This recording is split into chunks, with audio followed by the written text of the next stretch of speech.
在湖南郴州的荒山野岭里面。In the barren wilds of Chenzhou, Hunan, a drone discovered a mysterious, abandoned parking lot. Dozens of new energy buses were parked neatly in rows. What on earth happened here to leave so many buses unused? These vehicles are worth tens of millions. From the drone's view, the buses still look quite new. They probably haven't been used for long and already have license plates. Yet weeds now grow all around them, even covering their wheels, and their bodies are covered in dust, showing they have been parked for a long time. Seen from above, the scene is truly shocking.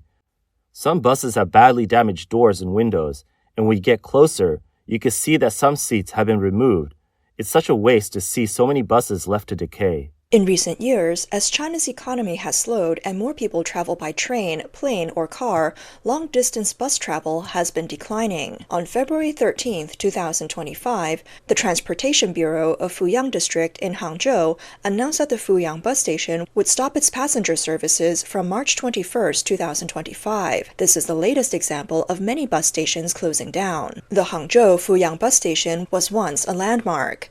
It opened on September 1, 1992, as a secondary bus station. Its routes reached cities and provinces like Shanghai, Jiangxi, Anhui, Jiangsu, and Henan, and at its peak, it served over 16,000 passengers each day. The bus station served the public for 33 years, but why has it closed down so suddenly? The reason is that long-distance bus travel has shrunk dramatically. Official data shows that in 2022, the station had an average of only 38 passengers a day. In 2023, it averaged a little over 50 passengers, and in 2024, only 29 per day. To cope with losses, the station rented out additional space and reduced staff, but these measures did little to help. Not only at Fuyang, but also at the Hangzhou bus terminal, passenger numbers and revenue have also dropped sharply.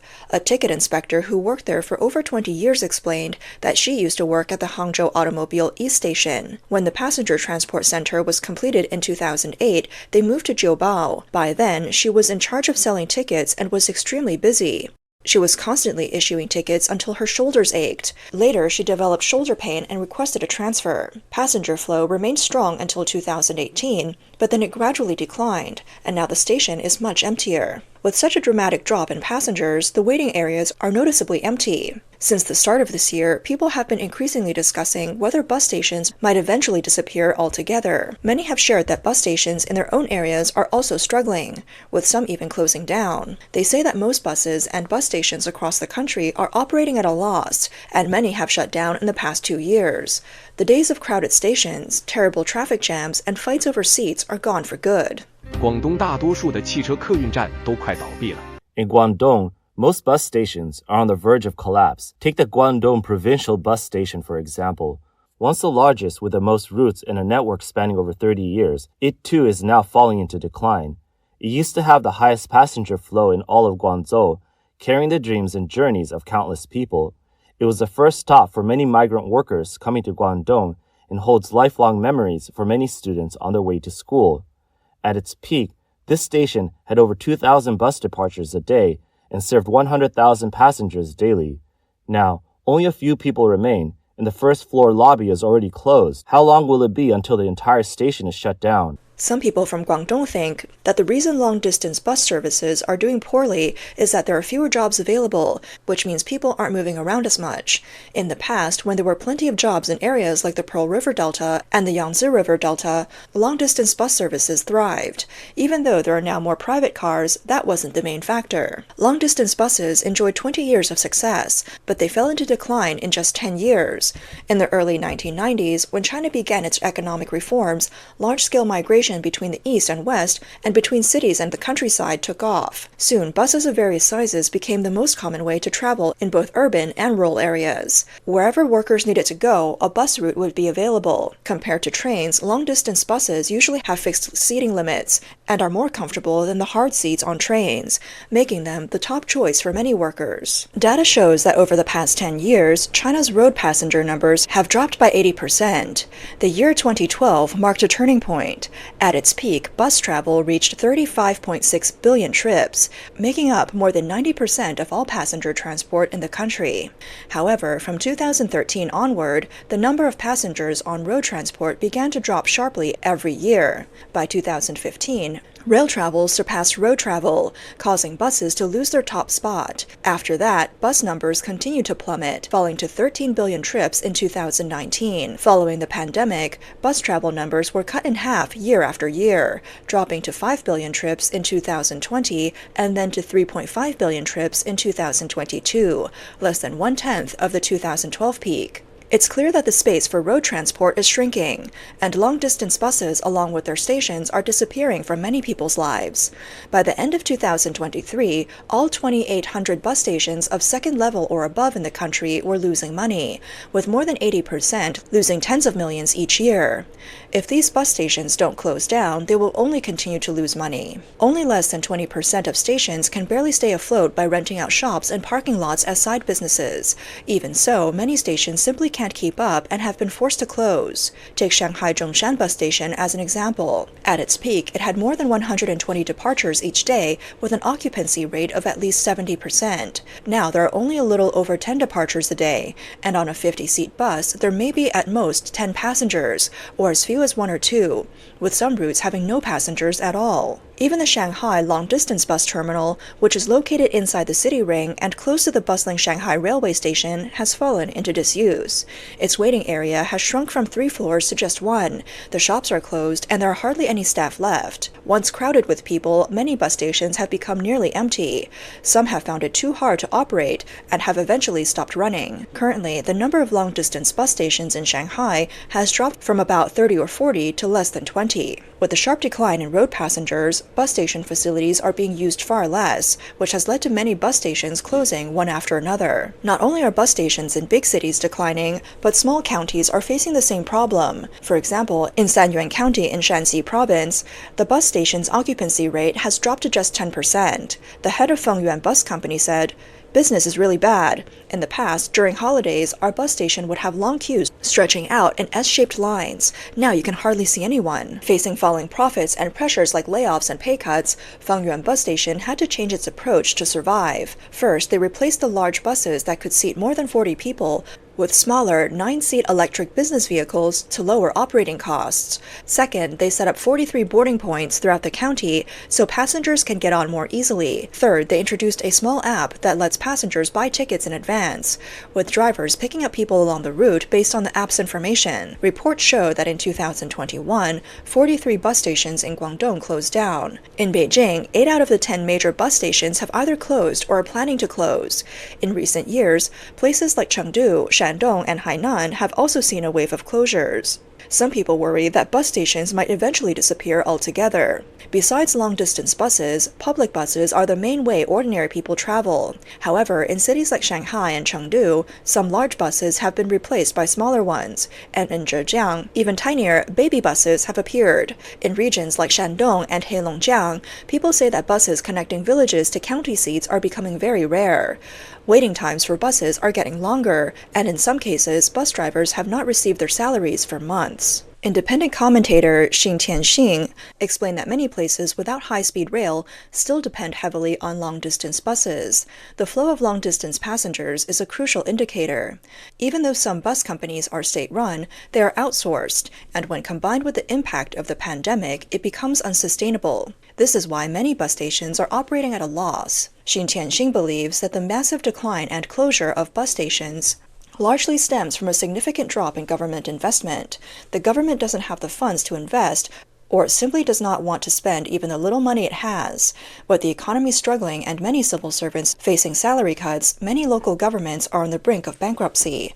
This is a major reason for the decline. He added, "Unemployment is high now, making it hard for people to find jobs. Fewer people traveling mean lower passenger numbers, which increases losses.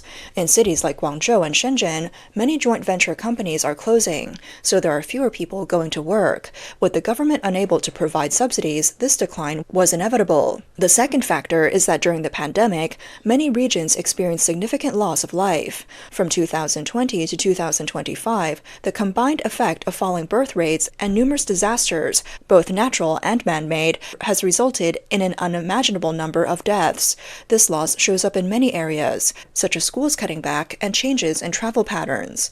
And it's not just long-distance bus travel. The freight industry has also suffered. In a sluggish economy, transport capacity has dropped significantly. Hundreds of big trucks are parked in a temporary lot. These trucks, which once handled busy transport jobs, now sit idle. Some are lightly covered with dust, while others are rusted, showing they've been parked here for quite a while. Now that 2025 is here, every industry is feeling a decline in market demand, and the freight sector is hit hardest. Recently, a truck driver posted a video saying that everywhere you look, all you see are idle trucks. In previous years, this season meant non-stop hauling, but now there's hardly any cargo. Trucks can be parked for 3 days after a run without picking up a single load. Another video shows thousands of trucks parked in a lot, with drivers sometimes going 10 days or even a couple weeks without any work. Meanwhile, chaos in the transport industry is mounting. Exploitative platforms and harsh treatment have created unprecedented challenges for the freight market. The recovery of the industry seems a long way off, and no one knows what the future holds. Many truck drivers have started saying that by 2025, the freight industry will be in a deep winter. With no cargo to haul, they're increasingly desperate. On a popular video platform, drivers have been complaining. This year's freight business is over. We've just experienced a massive retreat.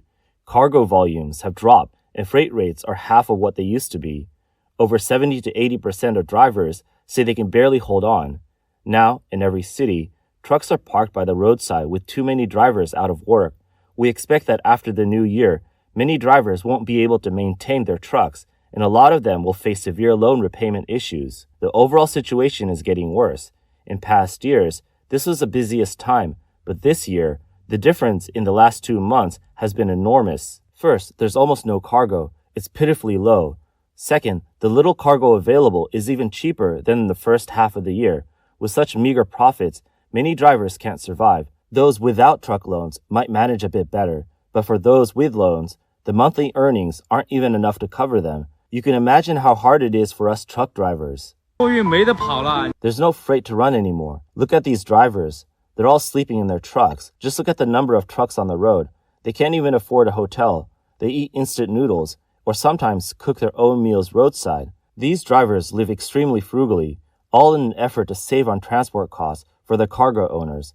How can we keep doing this business? For drivers, fewer orders combined with excess capacity force them into brutal price wars for the few available jobs. In the end, drivers either barely earn enough or actually lose money. Over time, this trend could completely disrupt the freight industry. One truck driver, Mr. Duan, expressed his despair. He mainly works in transporting fruits and vegetables in Yunnan province. He explained that in past years, a truck hauling vegetables over 500 to 600 kilometers from Xishuangbanna to Kunming would earn between 25 to 3000 yuan. This year, that rate has dropped to only 800 to 1,000 yuan. Sometimes he can't even secure a job at that rate because cargo is so scarce and capacity is too high. Loads posted on the platform get snatched up immediately. Other truck drivers say that the freight market is now a cutthroat competition where rates keep falling. After paying truck loans, many can't even support their families. To make matters worse, some unscrupulous cargo owners delay payments. Drivers must be careful not to offend cargo owners, road authorities, traffic police, or even loading workers, or they risk fines and deductions. Some veteran drivers say that instead of fighting tooth and nail in the freight business, it's better to cut your losses and try something else. Even taking a regular job could provide steady income. In short, these drivers just don't want to drive anymore. Many believe that when so many truck drivers choose to leave, it shows the industry has reached a point of no return. What is causing the surplus of trucks in the freight market? The truth is, the health of the trucking industry depends on the balance of supply and demand. Today, with the renewed escalations of the US-China trade war, manufacturing is in a slump. Exports are down, foreign orders have plummeted, and many export factories have no orders, no work at all. Naturally, this means there is far less demand for freight transport. Will this year's economy be better than last year? Who says it will be? They just don't see the full picture. It's been over 10 days since work restarted after the new year. Are you doing any better? Do you have any work?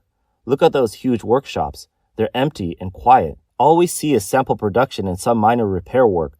Where's the work? Is anyone else in the same situation as us? The owner of a manufacturing company in Zhongshan, Guangdong, recently posted a video. He said, "This year, running a clothing factory is extremely difficult. A factory this big has nothing to do. How can we afford rent, utilities, and wages every month?" 今年的行情是最近3年最差的工厂行情。 This year's market is the worst we've seen in the last 3 years. Even before the Spring Festival ended, many factories stopped hiring. Some didn't even plan to hire at all, leaving labor agencies and workers completely unprepared. How can the factory market be so terrible? On the 4th or 5th day of the new year, the U.S. government suddenly increased tariffs by 10%. This means many export factories either take on orders and barely break even, or even lose money, or they're too afraid to take orders because costs are just too high. Many factories are now facing the threat of closure. Highway freight is the lifeblood of the national economy. However, as the real economy weakens and freight demand drops sharply, competition in the industry has grown fiercer. Truck drivers are extremely unhappy with their current situation. This year, many drivers have even lost their jobs. Some can only work 1 day and rest for 3, barely making ends meet. Their earnings are shrinking dramatically even when they do get to work. With the chaos in the freight market and a bleak overall economy coming together, the trucking industry is facing unprecedented challenges.